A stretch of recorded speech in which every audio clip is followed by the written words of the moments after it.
दिन दोस्तों, कैसे हैं आप लोग। उम्मीद है अच्छे होंगे।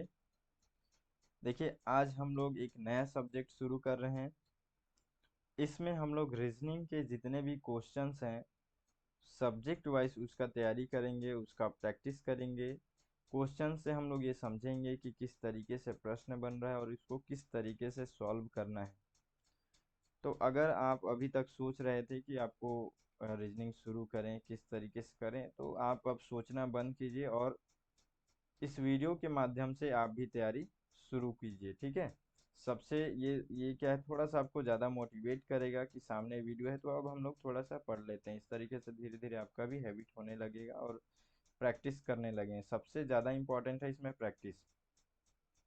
तो आज से आप चैनल को सब्सक्राइब कर लीजिए। जब भी आपको अगले दिन आपको जैसे ही रीजनिंग का नोटिफिकेशन आया, आप तुरंत उस समय अपना रीजनिंग का प्रैक्टिस शुरू कर सकते हैं। तो इस तरीके से हम साथ में चलेंगे। रीजनिंग का जितने भी प्रश्न, इंपॉर्टेंट प्रश्न, जो भी प्रश्न बन रहे हैं, उन सबको सॉल्व करते हुए चलेंगे, प्रैक्टिस करते हुए चलेंगे। तो देखिए, हम लोग ये जो वीडियो है, ये पहला वीडियो है, ये पार्ट 1 है। इसके अंतर्गत आज हम लोग पढ़ेंगे एनालॉजी। ठीक है। एनालॉजी हम लोग पढ़ेंगे। एनालॉजी या इसी को सिमिलैरिटी कहते हैं। तो आज हम लोग इसको पढ़ेंगे। देखिए, इसमें इसी को हिंदी में हम लोग कहते हैं यहाँ पे सादृश्यता। ठीक है। सादृश्यता या समानता। थोड़ा सा ये सब मिस्टेक हो रहा है। चलिए देखिए, इसी को हम लोग हिंदी में कहते हैं सादृश्यता या समानता। ठीक है, या एनालॉजी या सिमिलैरिटी। ये किस तरीके का होता है, इसका थोड़ा सा हम लोग बेसिक समझते हैं और शुरू करते हैं। ये हमारा पहला पार्ट रहेगा इसमें। देखिए, उसके अलावा मैं यहाँ आपको थोड़ा सा बता देता हूँ कि अगर आप अभी तक बुक नहीं लिए होंगे इससे रिलेटेड रीजनिंग का, तो मेरे हिसाब से ये रहेगा कि आप ये दो बुक को ले सकते हैं। ठीक है, ये केवल एसएससी के लिए नहीं है। लगभग आजकल जितने भी रीजनिंग बनते हैं वो सभी से मिक्स ही रहते हैं। ठीक है। तो यहाँ पे क्या है, ये इसलिए सही लग रहा है मुझे क्योंकि मैं खुद भी इसको लिया हूँ और इसमें जो सॉल्वर पेपर है, मतलब जितने भी पिछले एग्जाम से पूछे गए हैं उसी तरीके से प्रश्न है सभी। और 12,000 से ज़्यादा प्रश्न है। ठीक है, 12,500 से ज़्यादा प्रश्न है। तो आप अगर इतने सारे प्रश्नों को थोड़ा बहुत भी अच्छे से अगर हल कर लेते हैं, तो आप अच्छे से प्रैक्टिस कर लेते हैं, तो आपका बहुत अच्छा तैयारी हो जाएगा। तो ये एक इसलिए मैं आपको रिकमेंड करूंगा। और दूसरा आप ये ले सकते हैं वर्बल रीजनिंग, एक ले सकते हैं या दोनों ले सकते हैं। बहुत ये अच्छी बुक है, दोनों बहुत अच्छे से आप तैयारी कर सकते हैं इसका। आपको मैं चैनल, ये अपना डिस्क्रिप्शन में, चैनल में भी आपको हर जगह पे अबाउट सेक्शन में भी आपको इसका लिंक मिल जाएगा। आपको परेशान होने का ज़रूरत नहीं है, आप जा कर के वहाँ से अमेज़न से खरीद सकते हैं। ठीक है, तो मैं आपको लिंक दे दूंगा, आप वहाँ से तुरंत चले जाएंगे। आप जिनको भी लेना है ले सकते हैं वहाँ से। ये बहुत अच्छा बुक है और इसी के बेस पे हम लोग पढ़ाई यहाँ पे ये पूरा रीजनिंग पढ़ेंगे। ठीक है, पूरा प्रैक्टिस यहीं से शुरू करेंगे, इन्हीं दोनों बुक के रेफरेंस से। देखिए, आज हम लोग पढ़ेंगे इसमें सादृश्यता और समानता या फिर एनालॉजी या सिमिलैरिटी। तो ये किस तरीके का है, इसका बेसिक क्या होता है। तो देखिए, यहाँ पे हम लोग समझेंगे कि ये एक कैसा प्रश्न बनता है कि कहीं ना कहीं एक दूसरे से कोई सा भी प्रश्न बनेगा तो वो क्या होगा, जो भी टॉपिक रहेगा, ठीक है, वो हमेशा एक दूसरे से संबंधित रहेगा। देखिए, टाइप 1 का हम लोग देख लेते हैं। यहाँ पे ये टाइप 3 तक होता है, इससे ज़्यादा भी होता है, लेकिन ये ज़्यादातर ये 3 तरीके का मोस्ट जो रहता है, हम लोग जिसको तैयारी ज़्यादा करते हैं और जो ज़्यादा प्रश्न बनता है, उसको मैं अलग अलग करके आपको बता रहा हूँ। पहला टाइप में देखिए, यहाँ पे इस तरीके का प्रश्न मिलेगा आपको। ठीक है, कि देखिए जैसे समाचार पत्र, ठीक है, और पाठक। तो इन दोनों में क्या समानता है। समानता यहाँ पे आपको दिखेगा कि जो समाचार पत्र है, उसको पढ़ने वाले को हम लोग पाठक कहते हैं। ठीक है, यहाँ पे रोटी है ना। तो रोटी के अब यहाँ पे जो क्वेश्चन मार्क जो है, तो रोटी को उपभोग करने वाला क्या कहलाएगा।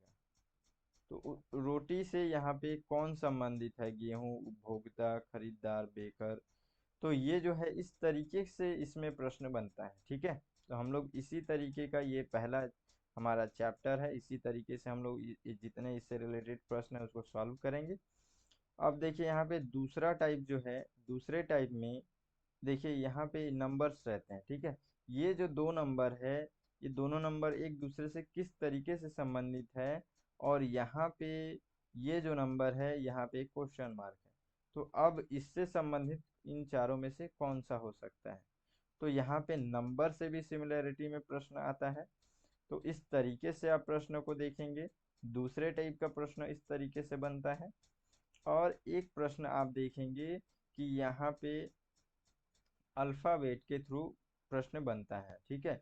ये जो है, ये AFKP और ये BGLQ, तो ये एक दूसरे से किस तरीके से संबंधित है, ठीक है। और ये जो है इसका संबंधित इसमें से कौन सा है। तो ये तीन टाइप का यहाँ पे प्रश्न बनता है दृश्यता और समानता से। तो हम लोग इन तीनों टाइप को पढ़ेंगे। आज हम लोग ये पहला टाइप को पढ़ेंगे। इससे रिलेटेड जो है प्रश्न को सॉल्व करेंगे। कुछ खास बातें होंगी जिसको हम लोग को सीखना चाहिए, उसको भी हम लोग सीखेंगे, समझेंगे। चलिए हम लोग यहाँ पे शुरू करते हैं। सबसे पहले हम लोग कुछ इसका बेसिक चीज़ों को देख लेते हैं जिसको हम लोग को याद रखना चाहिए, जिसको हम लोग याद रख करके प्रश्न को और अच्छे से सॉल्व कर सकते हैं। कुछ कुछ ऐसे बातें हैं जो मैं आपको यहाँ पे बता देता हूँ, आप अपने हिसाब से उसको तैयारी कर लीजिएगा।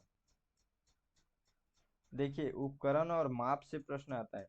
हम लोग इसमें ज़्यादातर क्या करते हैं कि कॉमन सेंस लगा करके प्रश्न बना लेते हैं, हल कर लेते हैं। लेकिन कुछ प्रश्न ऐसे होते हैं जहाँ पे आपका कॉमन सेंस नहीं लगेगा। आपको यदि याद है, तैयारी किए हुए हैं, आप जानते हैं उसके बारे में, तो ही आप सॉल्व कर सकते हैं। देखिए उसमें ये पहला एक उदाहरण है कि देखिए यहाँ पे जिस प्रकार, ठीक है, ए मीटर, यहाँ पे देखिए जिस प्रकार ए मीटर विद्युत धारा से संबंधित है। तो ए मीटर और विद्युत धारा का क्या संबंध है। विद्युत धारा के अंतर्गत ए मीटर आता है। ये आप कब जानेंगे, जब आप पढ़े रहेंगे, ठीक है। जब आप इन सबको पढ़े रहेंगे तभी समझ पाएंगे। तो आगे देखिए यहाँ पे बोला गया है कि उसी प्रकार वोल्ट मीटर से संबंधित है। तो अब वोल्ट मीटर, ये वोल्ट मीटर क्या होता है और ये किससे जुड़ा होता है, यदि आप नहीं जान रहे हैं तो आप नहीं बना पाएंगे इस प्रश्न को। तो इसलिए कुछ ऐसे प्रश्न हैं जिनका मैं कुछ आपको उदाहरण भी बताऊंगा। देखिए यहाँ पे ये इतने सारे माप भी दिए हुए हैं, इनको आपको याद रखना है, तो मैं ये भी आपको बताऊंगा, ठीक है। तो इस तरीके से भी प्रश्न बनता है जिसको आपको याद रहेगा तभी आप बना पाएंगे। तो देखिए इसका आंसर भी यहाँ पे दिया गया है कि जिस प्रकार अमीटर का उपयोग विद्युत धारा को मापने के लिए किया जाता है। तो विद्युत धारा को मापने के लिए यदि आप पढ़े होंगे कि एमीटर का यहाँ पे प्रयोग किया जाता है, तभी आप इसको सॉल्व कर पाएंगे, ठीक है। जैसे ये वोल्ट मीटर जो है, इसको विभवांतर को मापने के लिए किया जाता है। तो आप इसमें जानेंगे नहीं तो यहाँ पे आप ऑप्शन को सॉल्व नहीं कर पाएंगे, ठीक है। तो इसलिए कुछ यहाँ पे उपकरण है और माप है, उसका मापन है, उसको थोड़ा सा ध्यान रखेंगे। देखिए जैसे यहाँ पे ए मीटर है, ये जो विद्युत धारा को मापने के लिए यूज होता है। यहाँ पे देखिए ओडी मीटर है जो गति को मापता है, ठीक है। ध्यान रखेंगे, सब चीज को याद रख लेंगे, मैं आपको यहाँ बता दे रहा हूँ। कैलोरीमीटर जो है ऊष्मा नापने के लिए, ठीक है। हाइग्रोमीटर आर्द्रता, ठीक है। जितना याद हो सकते कम से कम उतना याद रखिएगा। स्क्रू गेज जो कि मोटाई को नापता है। और फिर यहाँ पे स्फेग्नोमीटर जो है वो रक्त दाब को मापने के लिए। फिर यहाँ पे लैक्टोमीटर जो है दूध की शुद्धता को जांचने के लिए। और यहाँ पे प्लेनोमीटर जो है वो समतल सतह का क्षेत्रफल को मापने के लिए होता है। यहाँ पे वोल्ट मीटर देखिए विभवांतर को मापने के लिए। थर्मामीटर जो होता है तापमान को मापने के लिए। बोरोमीटर जो होता है वायु दाब। और ये टेस्कोमीटर जो है वो तनाव को मापने के लिए। स्केल जो है लंबाई को। और रेन गेज जो है वर्षा को। और यहाँ पे सिस्मोग्राफ जो है वो भूकंप की तीव्रता को मापने का के लिए उपयोग होता है। तो जितना ज़्यादा हो सके आप इसको याद रखेंगे, ठीक है। देखिए और इससे अब डिफरेंट जो चीज़ें हैं उसको भी याद रखना यहाँ पे ज़रूरी है। देखते हैं वो क्या है। देखिए अब यहाँ पे मात्रा और मात्रा की इकाई, इसको भी याद रखना जरूरी है। यहाँ पे हम लोग कॉमन सेंस नहीं लगा सकते हैं। तो कुछ चीज़ें ऐसे हैं जिनको मैं बता रहा हूँ, बाकी सब चीज़ें तो कॉमन सेंस से बन ही जाएंगे, लेकिन कभी कभी इस तरीके का प्रश्न बन जाता है। तो कुछ कुछ याद रखेंगे। देखिए यहाँ पे एक प्रश्न है कि जिस प्रकार दबाव पास्कल से संबंधित है उसी प्रकार भार किससे संबंधित है। तो अब भार को मापने के लिए क्या यूज किया जाता है, यदि आप नहीं जान रहे होंगे तो आप नहीं बना पाएंगे यहाँ पे, है ना। तो देखिए यहाँ पे आपको एक समझाया गया उदाहरण के लिए कि दबाव का जो एसआई मात्रक होता है, ठीक है, यहाँ पे वो क्या होता है, पास्कल कहते हैं उसी को। उसी प्रकार से यहाँ पे भार का जो एसआई मात्रक होगा, हम लोग पढ़े भी होंगे, ठीक है, वो किलोग्राम होता है ना। तो हम लोग किसी भी चीज़ को तौलते हैं तो किलोग्राम में हम लोग तौलते हैं ना, जब हम लोग सामान लेते हैं। तो ये सब हम लोग व्यवहारिक तरीके से पढ़े हैं, लेकिन हम लोग को अच्छे से याद रहेगा तो हम लोग प्रश्न सॉल्व कर पाएंगे। ठीक है, तो उसका कुछ कुछ यहाँ पे एग्जाम्पल है। देखिए मात्रा है और उसकी इकाई है, तो अगर आपसे जितना याद होता है उतना आप याद रखेंगे। देखिए शक्ति, शक्ति को यहाँ पे उसका जो एसआई मात्रक होता है हॉर्स पावर होता है। ऊष्मा का कैलोरी होता है। प्रतिदीप्ति का लक्स होता है। और गुरुत्वाकर्षण का न्यूटन। यहाँ पे देखिए विद्युत शक्ति का वॉट होता है। पदार्थ की मात्रा मोल होता है। विद्युत कूलम्ब, विभवांतर को वोल्ट से, ठीक है, विद्युत धारा को एम्पियर इसका एसआई मात्रक है। और क्षेत्रफल का हेक्टेयर। देखिए उसी प्रकार से यहाँ पे भी देख सकते हैं, ठीक है, विद्युतीय आवेश फैराडे, तापमान डिग्री। कुछ कुछ तो इसमें जान ही रहे हैं, कुछ कुछ नया चीज होगा उसको आप याद रखेंगे। आवृत्ति जो है वो हर्ट्ज में इसका एसआई मात्रक है। प्रतिरोध ओम। उसके बाद से समय सेकंड। लंबाई मीटर। कार्य जूल। कोण रेडियन। भार किलोग्राम। और दबाव पास्कल। ठीक है, तो इस तरीके से जो प्रश्न रहेंगे उसके लिए आपको ये सब थोड़ा याद रखना पड़ेगा। चलिए आगे और देख लेते हैं। देखिए यहाँ पे अब इस तरीके से भी प्रश्न आता है कि अध्ययन है और विषय है, तो कौन सा अध्ययन किस विषय के अंतर्गत आते हैं। ठीक है, तो ये भी हम लोगों को याद रखना जरूरी है। यहाँ पे भी हम लोग कॉमन सेंस नहीं लगा सकते, तो मैं इसको भी आपको बता देता हूँ। देखिए जैसे कि यहाँ पे एक प्रश्न है, वायरोलॉजी जो है वो वायरस से संबंधित है। ठीक है, तो उसी प्रकार जो है ये जूलॉजी किससे संबंधित है। ठीक है, तो इस तरीके से भी अगर प्रश्न आपको आएगा तो आप यहाँ पे सॉल्व नहीं कर पाएंगे जब तक कि आप उसको अच्छे से याद नहीं रखें, पढ़े नहीं है ना। यहाँ पे आपका कॉमन सेंस नहीं चल पाएगा।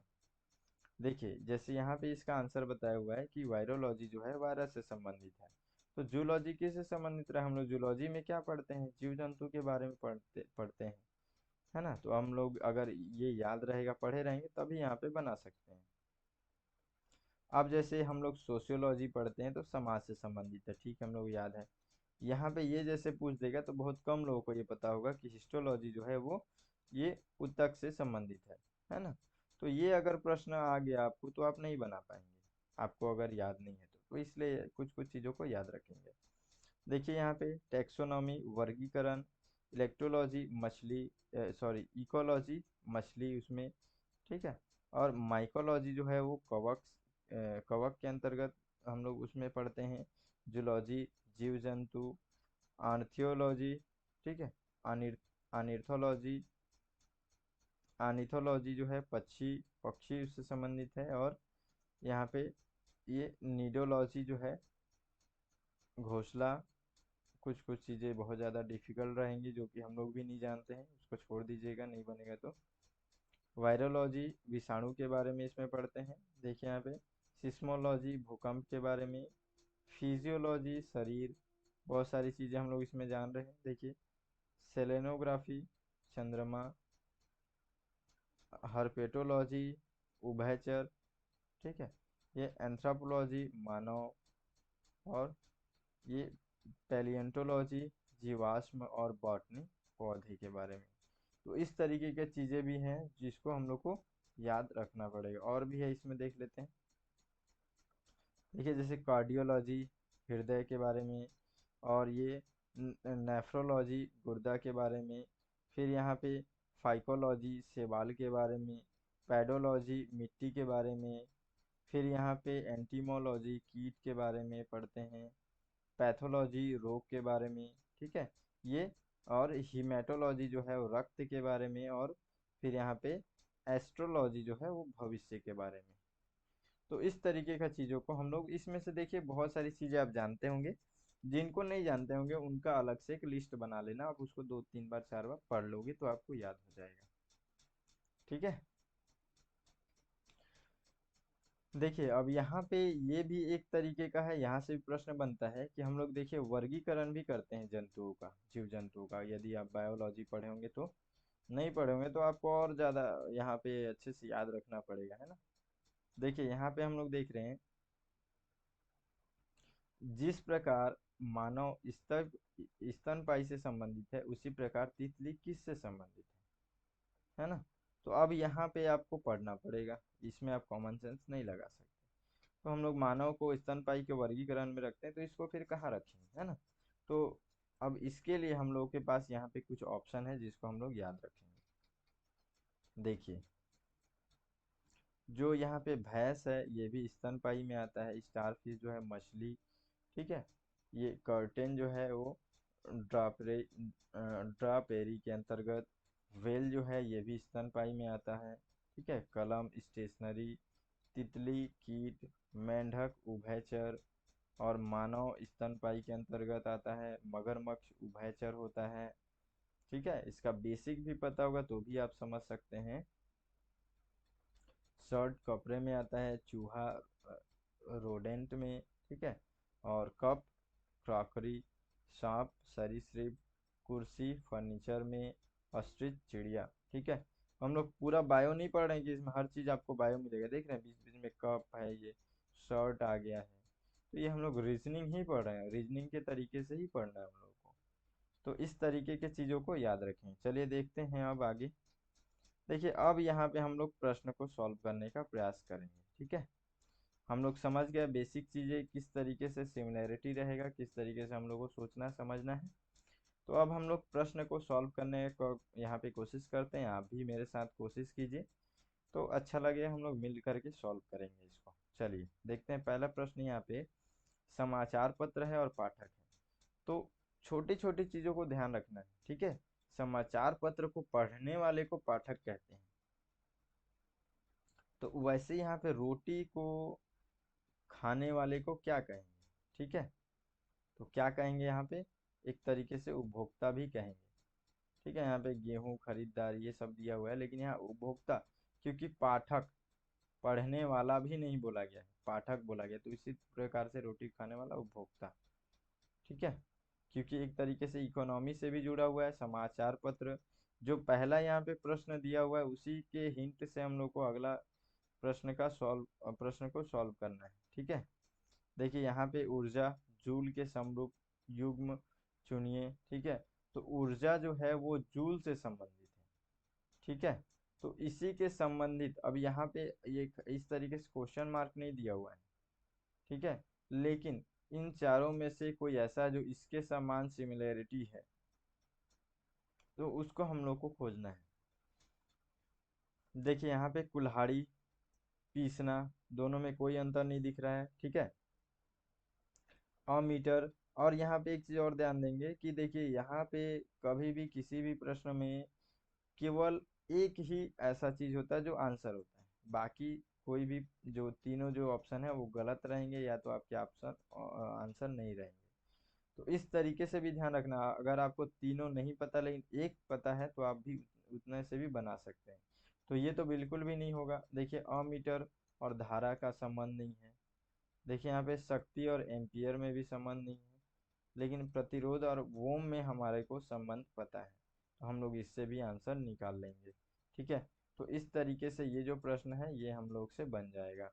आगे देखते हैं। देखिए यहाँ पे प्रश्न किस तरीके से पूछा गया है, भीरू, भीरू या डरपोक। तो डरपोक का उल्टा नहीं है यहाँ पे, डरपोक टाइप का इसको हम लोग गधा से रिलेट करते हैं। तो इसलिए डरपोक होगा गधा होगा, इस तरीके से रिलेशन है इन दोनों में। तो अब हम लोग को ये धूर्त या चालाक का यहाँ पे सिमिलैरिटी खोजना है, उसके समान खोजना है। तो यहाँ पे डरपोक को हम लोग किससे जोड़ दिए, गधा से। तो धूर्त चालाक को हम लोग किससे जोड़ेंगे, चींटी से नहीं जोड़ सकते, कॉमन सेंस यहाँ लगाएंगे। खरगोश से भी नहीं जोड़ सकते, देखिए यहाँ घोड़ा से भी नहीं जोड़ सकते, लेकिन हम लोग लोमड़ी जब भी कभी भी किसी को चालाक बोलते हैं तो लोमड़ी को हम लोग ज़्यादा उससे रिलेट करते हैं। तो इसलिए हम लोग यहाँ पे क्या रखेंगे, लोमड़ी रखेंगे। चलिए आगे देखते हैं। देखिए उल्लास, सब अलग अलग तरीके से सोचना है सब में, इन्हीं को समझ करके ही सोचना है। तो ये देखिए उल्लास और विषाद, ठीक है। तो यहाँ पे हम लोग देख रहे हैं कि अपोजिट है जस्ट, उल्लास एक तरीके से तो एक तरफ विषाद है, समझ रहे हैं, मतलब अपोजिट है, एक तरफ खुशी है तो एक तरफ दुख है, इस तरीके से है यहाँ पे। तो अब हम लोग को अगला यहाँ जो हमारे को सही ऑप्शन खोजना है वो जस्ट इसके अपोजिट रहे। देखिए कैसे, ये जो हम लोग पहला देख रहे हैं इसमें है बधाइयाँ सुअवसर, तो ये दोनों एक दूसरे के अपोजिट नहीं है, काट देंगे, ये हमारा आंसर नहीं हो सकता। देखिए यहाँ पे परिश्रमी जो होता है वो सफल होता है, कोई इसमें अपोजिट नहीं है, काट देंगे। अब यहाँ पे तीसरा देखते हैं कि माप और तुला, इसमें भी कोई अपोजिट चीज नहीं है। लेकिन यहाँ देखिए, एक तरफ अपमान हो रहा है तो दूसरी तरफ प्रतिष्ठा हो रहा है, दोनों एक दूसरे के अपोजिट है, तो हमारा आंसर हो जाएगा चौथा। देखिए यहाँ पे देखिए, देश, राष्ट्रपति, देश के लिए मुख्य व्यक्ति क्या हो गया, राष्ट्रपति। तो राज्य के लिए इसी से रिलेटेड हम लोग देखेंगे तो इसमें क्या आएंगे, सीधा सा इसमें राज्यपाल आएंगे। चलिए आगे देखते हैं और प्रश्न इससे रिलेटेड। देखिए रविवार, सब में अलग अलग प्रश्न दिखेगा, ठीक है, आप मेरे साथ चलिए, ठीक है। अब जो भी हो जैसा भी हो, यहाँ पे आपको वीडियो दिख रहा है चाहे जो भी दिख रहा है, आपको प्रश्न सामने दिख रहा है, बस आप उस पर ध्यान दीजिए और अपना भी तैयारी इस तरीके से शुरू कीजिए, ठीक है। बस आपको लगातार जुड़े रहना है, और जितना तक मैं, अगर आपको किसी भी तरीके से परेशानी हो रहा है तो ज़्यादा वीडियो लंबा नहीं होगा, लेकिन आप इतना तैयारी अगर हमेशा करते रहेंगे वीडियो के साथ जुड़ करके, मेरे साथ जुड़ करके, तो आप बहुत अच्छे से तैयारी कर लेंगे, ठीक है। चलिए अगर आपको अच्छा लगे है तो ज़रूर लाइक कमेंट करके बताइएगा, उससे और ज़्यादा मोटिवेशन मिलेगा। चैनल को सब्सक्राइब कर लीजिएगा ताकि आपको जब भी मैं वीडियो डालूँ तुरंत आपको मैसेज आ जाए। चलिए देखते हैं, यहाँ पे इसको सॉल्व करते हैं। रविवार का शुक्रवार के साथ वही संबंध है जो बुधवार का। तो अब यहाँ पे रविवार का संबंध जो है वो शुक्रवार से किस तरीके का है, इन दोनों के रिलेशन से हम लोग को आंसर निकालना है, ठीक है। तो हम लोग अगर यहाँ देखेंगे तो रविवार का संबंध किससे है, शुक्रवार से है। तो हम लोग अगर रविवार को रखें तो रविवार से हम लोग अगर पीछे जाते हैं तो इसका संबंध पता चलेगा कि शनिवार को छोड़ करके उससे जो पीछे एक पड़ता है वो पड़ता है शुक्रवार। तो इसमें ये संबंध है कि एक को छोड़ करके अगला दिन, पिछला दिन, ठीक है। तो यहाँ पे उसी प्रकार से बुधवार का जो संबंध रहेगा वो किस तरीके से संबंध निकालेंगे, बुधवार के हम लोग पीछे जाएंगे, बुधवार के पीछे जाएंगे तो क्या पड़ेगा, मंगलवार, मंगलवार को हम लोग छोड़ देंगे, उसके अगला फिर पिछला क्या पड़ेगा, पड़ेगा सोमवार। तो हम लोग इसमें अपना आंसर देखेंगे कि सोमवार कौन सा है, सोमवार ये है, तो हम लोग ये हमारा सही आंसर हो जाएगा। चलिए आगे हम लोग देखते हैं, स्वादिष्ट का संबंध स्वाद से है। देखिए यहाँ पे ना, मतलब सिमिलैरिटी जो है ना, उसका अगर आप उद्देश्य देखेंगे ना तो उद्देश्य के हिसाब से ही प्रश्न बना पाएंगे, मतलब उद्देश्य अलग अलग आपको दिखेगा। देखिए यहाँ पे स्वादिष्ट है तो कैसे है, ये स्वाद से जुड़ा हुआ है,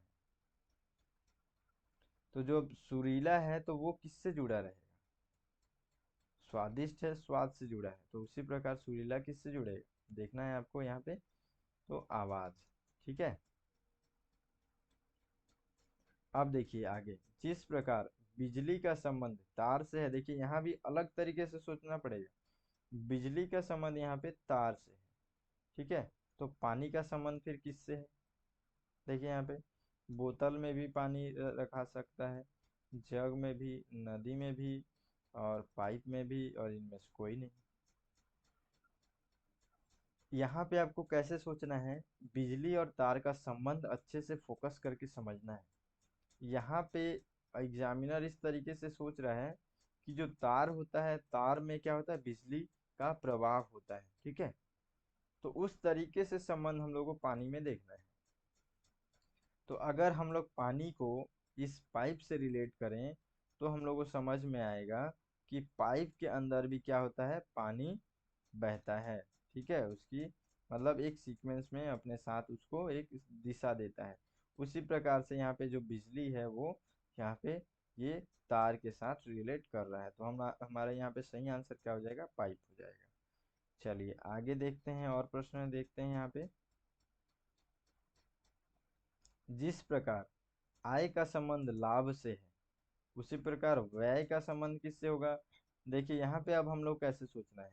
आय, आय यहाँ पे आय बोल रहा है ना, पैसा भी नहीं बोल रहा है, ठीक है, बिजनेस भी नहीं बोल रहा है, ठीक है ना। तो शब्द को हम लोग को देखना है और उसी का भाव को समझना है। आय मतलब हम लोग प्राप्त हो रहा है, ठीक है, अर्जित हो रहा है आय, तो हम लोग उसमें लाभ में है। व्यय यहाँ पे बोल दिया है, यानी हम लोग खर्च कर रहे हैं, तो हम लोग यहाँ पे जब इसका लाभ हो रहा है यहाँ पे प्राप्त होने से, तो खर्च करने से क्या होगा, हानि होगा, तो हम लोग हानि को खोजेंगे और उसका सही आंसर लगा देंगे। उसी प्रकार से आगे देखेंगे कि जिस प्रकार से यहाँ पे दया का संबंध सद्गुण से है। देखिए यहाँ पे कितना अंतर है, ठीक है, इसके इन्हीं के भाव को मैं समझाने की कोशिश कर रहा हूँ, आपको यही सोचना है कॉमन सेंस में। दया का संबंध सद्गुण से है, यानी कि यहाँ पे ये बताना चाह रहा है कि यदि सद्गुण है आप में तो आपके अंदर दया रहेगा। इस तरीके की बातें हैं, कैटेगरी क्या बोलते हैं उसको, क्या बोलते हैं, कैरेक्टर। तो कैरेक्टर का बात है यहाँ पे, ठीक है ना। अगर आपके अंदर क्रूरता है तो फिर आपको हम लोग किस में रखेंगे, देखते हैं। क्या आप दुश्मनी का, आपका यहाँ पे कैरेक्टर कुछ फील हो रहा है क्या। दुश्मनी ये कैरेक्टर में नहीं सूट कर रहा है, ठीक है। जैसे सद्गुण है तो अवगुण इस तरीके का कुछ हो तो हम लोग को कैरेक्टर दिखेगा, लेकिन दुश्मनी में हम लोग को नहीं दिख रहा है, तो हम लोग इसको काट देंगे। आवेग नहीं दिख रहा है, क्षोभ ये भी नहीं दिख रहा है, कृपालुता ये भी नहीं दिख रहा है, काट देंगे। तो हमारा यहाँ पे आंसर नहीं मिल रहा है, हम लोग लगा देंगे इनमें से कोई नहीं। ठीक है, तो इसको समझ गए यहाँ पे क्या भाव है इसका।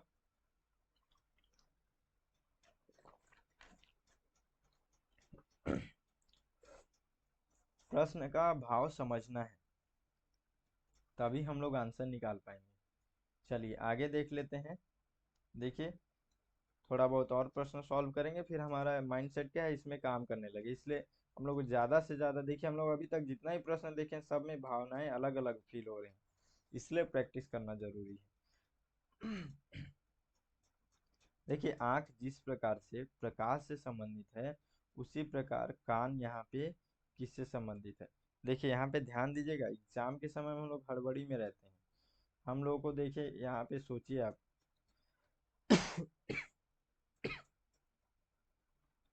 आंख जो है उसको प्रकाश, ठीक है, उसको ये नहीं बोल रहा है कि देखने से संबंधित है, प्रकाश बोल रहा है, समझ रहे हैं आप। तो इसी कॉन्सेप्ट में आपको अगले को जोड़ करके समझना पड़ेगा यहाँ पे, ठीक है। तो इसका कॉन्सेप्ट प्रकाश से ले रहे हैं, ठीक है। तो यहाँ पे हम लोगों को प्रकाश टाइप का ही कुछ कान से रिलेटेड ढूंढना पड़ेगा।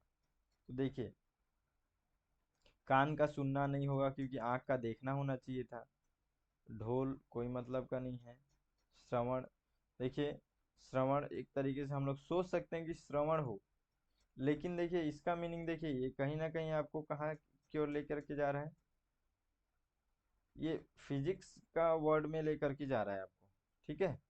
यहाँ पे ये तो फिजिक्स का वर्ड नहीं है, यहाँ पे देखिए ये है फिजिक्स का वर्ड ध्वनि। कान जो है वो ध्वनि से संबंधित है, तो इस तरीके से सोच करके हम लोग को सही आंसर निकालना है। देखिए आगे देखते हैं यहाँ पे, देखिए अध्यापक जो है वो शिक्षा से संबंधित है, ठीक है। तो यहाँ पे डॉक्टर किससे संबंधित होगा, ठीक है। तो यहाँ रोगी से संबंधित नहीं रहेगा, क्यों नहीं रहेगा, अध्यापक यहाँ हम लोग यहाँ पे होना चाहिए था शिष्य से संबंधित है, तो हम लोग यहाँ पे बोलते हैं कि डॉक्टर जो है रोगी से संबंधित है, लेकिन ऐसा नहीं है। नर्स से भी संबंधित नहीं रहेगा। देखिए एक चीज और, यहाँ पे देखिए अगर अध्यापक यहाँ पे बोलता है, यहाँ पे अध्यापक है, अध्यापक स्कूल से संबंधित है, ठीक है, या विद्यालय से संबंधित है कहता है, तो हम लोग भी डॉक्टर को यहाँ पे अस्पताल से जोड़ देते हैं। लेकिन डॉक्टर यहाँ पे क्या है, अध्यापक जो शिक्षा से संबंधित है, तो उसी तरीके से हम लोग यहाँ पे डॉक्टर को इलाज से संबंधित करेंगे। ठीक है, चलिए आगे देखते हैं और प्रश्न देखते हैं थोड़ा बहुत। वनस्पति विज्ञान पादप से संबंधित है, तो यहाँ पे सूक्ष्म जीव विज्ञान किससे संबंधित रहेगा? तो देखिए यहाँ पे अब हम लोगों को थोड़ा सा कंफ्यूजन होगा, या हम लोग थोड़ा सा क्या है कि सोचना ज़्यादा पड़ेगा। अगर आप याद रखते हैं, यदि आप ये जो मैं बताया था ना अभी इससे पहले, है ना, तो वो सब चीज़ों को हम लोग को थोड़ा याद रखना पड़ेगा, तब हम लोग उसको आंसर दे पाएंगे। तब हम लोग फटाक से देखें, हाँ ये नहीं है, ये नहीं है, ऐसे करके सही आंसर क्या है हम लोग को तुरंत मतलब जीव विज्ञान से संबंधित आ जाएगा कि हाँ इसमें हम लोग क्या रहेगा, कीटाणु रहेगा। वनस्पति विज्ञान में हम लोग पादप के बारे में पढ़ते हैं, हम लोग जो अभी मैं आपको बताया था, ठीक है, अध्ययन से संबंधित कैटेगरी वही। यहाँ पे जीव विज्ञान में, सूक्ष्म जीव विज्ञान में हम लोग कीटाणुओं के बारे में पढ़ते हैं। देखिए यहाँ पे अब एक प्रश्न है कि क्रिसमस है, उसके बाद से क्वेश्चन मार्क है, उसके बाद से डबल डॉट है, ठीक है, बराबर में मतलब, फिर यहाँ पे प्रश्न करके बिरयानी दे दिया है। गजब का क्वेश्चन है ये भी, थोड़ा सा है ना, लेकिन आप सोचेंगे तो आपको समझ में आएगा कि देखिए ये क्या बोलना चाह रहा है कि क्रिसमस जो है वो ईसाई से संबंधित है और मुस्लिम जो है बिरयानी से संबंधित है। तो ऐसा नहीं बोलना चाह रहा है ये, ठीक है। आप अगर यहाँ पे जोड़ेंगे कि बिरयानी ही क्यों बोल रहे हैं, क्रिश्चियन भी बिरयानी खा सकते हैं, हिंदू भी बिरयानी खा सकते हैं, तो ये रिलेट नहीं कर रहा है, ठीक है। काजू चावल कोई रिलेशन नहीं है। ये देखिए ये जीसस और यहाँ पे रमजान, इसमें भी आप बहुत ज़्यादा रिलेट नहीं कर सकते इसको, ठीक है। क्रिसमस में यहाँ पे जीसस आ गए हैं, तो यहाँ पे त्योहार आ गया है रमजान, ऐसा भी नहीं हो सकता। चौथा को देखिए आप, थोड़ा सा इसमें रिलेशन आपको दिखेगा कि क्रिसमस में है जो यहाँ पे क्या करते हैं, केक का इस्तेमाल करते हैं, ठीक है। तो यहाँ पे क्या होगा कि ईद उल फित्र में, यानी कि ईद के समय में बिरयानी का इस्तेमाल करते हैं। तो इस तरीके से आपको थोड़ा सा रिलेट करके आंसर को निकालना है। देखिए आगे यहाँ पे इस तरीके से भी प्रश्न बनता है, और देखिए यहाँ पे आप देखेंगे सभी का कब कहाँ किस एग्जाम में पूछा गया है। भारत जो है, भारत में आम फेमस है। अब यहाँ पे फेमस तरीके से भी प्रश्न जोड़ करके बता दिया गया है। न्यूजीलैंड, अब न्यूजीलैंड के बारे में आप कॉमन सेंस नहीं लगा सकते हैं, इसमें भी आपको याद रखना पड़ेगा, मतलब अलग अलग विदेशों से संबंधित। कई बार ऐसा भी प्रश्न आता है कि भारत की राजधानी, यहाँ पे दे देगा नई दिल्ली, हाँ, और यहाँ पे दे देगा अ, न्यूजीलैंड का राजधानी, कनाडा का राजधानी, ठीक है। अगर ये सब चीज़ नॉर्मल है तो आप बता देंगे, ठीक है। यदि आपको थाईलैंड की राजधानी, ये भी नॉर्मल हो जाएगा लगभग।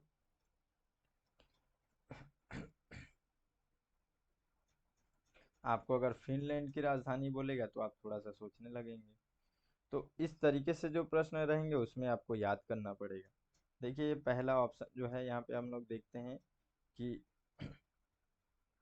जिस तरीके से भारत में आम नॉर्मल है, फेमस है, उसी तरीके से न्यूजीलैंड में हम लोग को याद है कि कीवी फेमस है, ठीक है। अगला प्रश्न आप देखते हैं। देखिए विपर्याय या विलोम, विलोम किससे है, समानार्थ या पर्याय, जस्ट एक दूसरे के उल्टा है, ठीक है, विलोम पर्याय। तो यहाँ पे इससे रिलेटेड अब देखिए यहाँ पे विश्लेषण, विश्लेषण किससे संबंधित रहेगा, तो विश्लेषण किससे संबंधित रहेगा, संश्लेषण से संबंधित रहेगा। अब देखिए यहाँ पे सुचालक, सुचालक और तांबा का क्या संबंध है, सुचालक, तांबा जो है वो सुचालक है, तो इस तरीके से एक दूसरे में मिल रहे हैं, तो जो कुचालक है वो भी एक दूसरे में मिलना चाहिए, यानी कि दोनों कुचालक तरीके के होने चाहिए। तो अब यहाँ पे ऑप्शन देखते हैं कि लोहा नहीं हो सकता, हम लोग को पता है सुचालक है, और एल्युमिनियम भी नहीं हो सकता, कोयला भी नहीं हो सकता, क्या हो जाएगा, लकड़ी हो जाएगा यहाँ पे कुचालक। तो इस तरीके का भी प्रश्न बनता है। चलिए लास्ट पैराग्राफ है, इसको भी हम लोग सॉल्व करते हैं।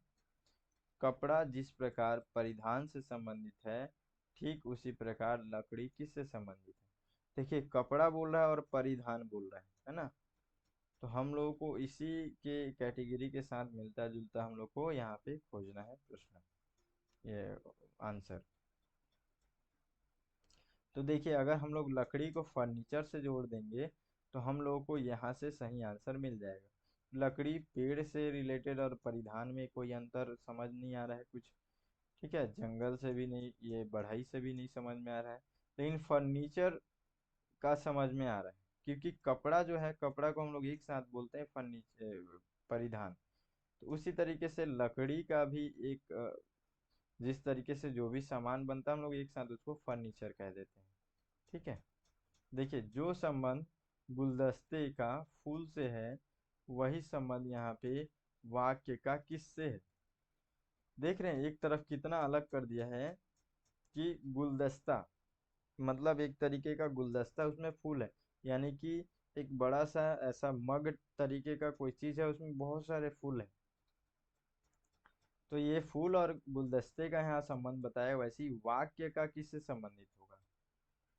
पत्रों से नहीं हो सकता, इसमें भी उस तरीके का पैराग्राफ। ठीक है, अंतर वस्तु से नहीं होगा, रचना तरीके का नहीं होगा, लेकिन शब्द होगा। कैसे एक दूसरे को रिलेट कर रहे हैं?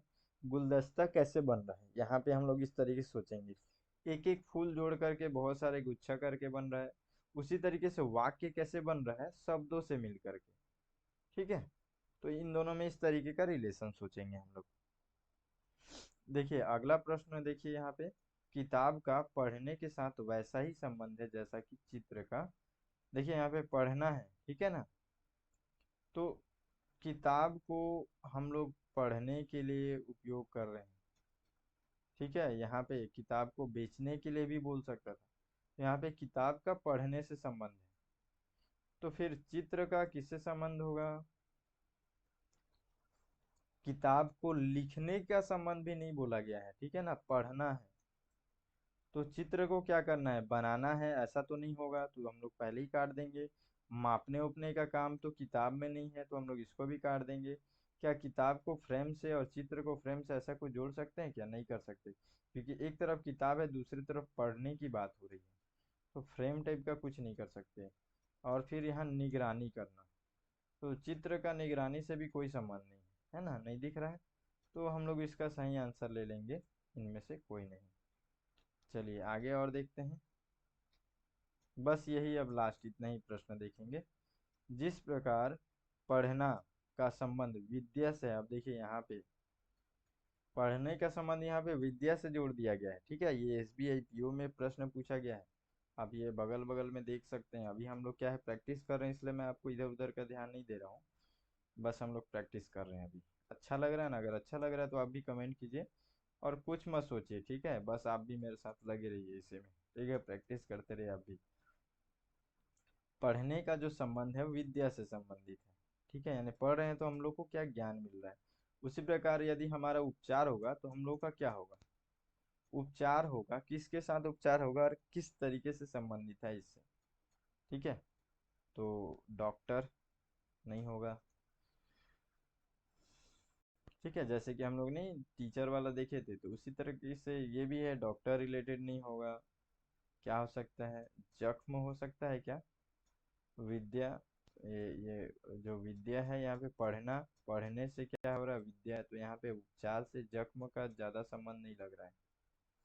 क्योंकि विद्या शब्द को भी देखना है यहाँ पे। हम लोग अगर रोग को देखें तो रोग इससे रिलेटेड हो रहा है। ठीक है, रोग का उपचार। विद्या यहाँ पे पढ़ने से क्या हो रहा है? विद्या बढ़ रही है, उसी प्रकार से रोग का उपचार हो रहा है। ठीक है, तो ये हमारा सही आंसर हो जाएगा। जिस प्रकार पक्षी विज्ञान का संबंध पक्षी से है, उसी प्रकार मानव विज्ञानी का संबंध किससे है? मानव विज्ञानी किसके बारे में खोजबीन करेगा? मानव से संबंधित। तो हम लोग सीधा इसको डायरेक्ट हल कर देंगे। लास्ट प्रश्न देख लेते हैं। जिस प्रकार वृत्त का संबंध परिधि से है, उसी प्रकार वर्ग का संबंध किससे होगा? ठीक है, देखिए यहाँ पे किस तरीके से प्रश्न पूछा गया है। यदि हम लोग वृत्त, ठीक है, हम लोग इस तरीके से वृत्त बनाते हैं, तो इसका जो परिधि है हम लोग इसको अगर नापते हैं तो हम लोग इस क्षेत्र को परिधि कहते हैं। ठीक है, तो उसी प्रकार से जब ये वर्ग रहेगा तो हम लोग इसके क्षेत्र को, ये वाले बाहरी क्षेत्र को क्या कहेंगे? तो इस बाहरी क्षेत्र का संबंध वर्ग से है, उसी प्रकार से यहाँ भी वृत्त का संबंध परिधि का गोल क्षेत्र से है। हम लोग अगर यहाँ पे हम लोग को याद है, पता है, तो ही हम लोग बना पाएंगे। ठीक है, तो ये सब चीज़ों में तो हम लोग को ऑप्शन काट पीट करने की जरूरत नहीं है। अगर हम लोग को पता है तो हम लोग बना सकते हैं। ठीक है, तो इसका सही आंसर है यहाँ पे परिमिति। ठीक है, तो ये हमारा जो है रीजनिंग का पहला चैप्टर है और पहला वीडियो है। ज़रूर एक बार कमेंट करके बताइएगा कि आपको कैसा लगा। तब हम लोग और अच्छे से और मोटिवेशन के साथ इसको कंटिन्यू करेंगे, अच्छे से आगे बढ़ेंगे और इसी तरीके से साथ मिल करके प्रैक्टिस करेंगे।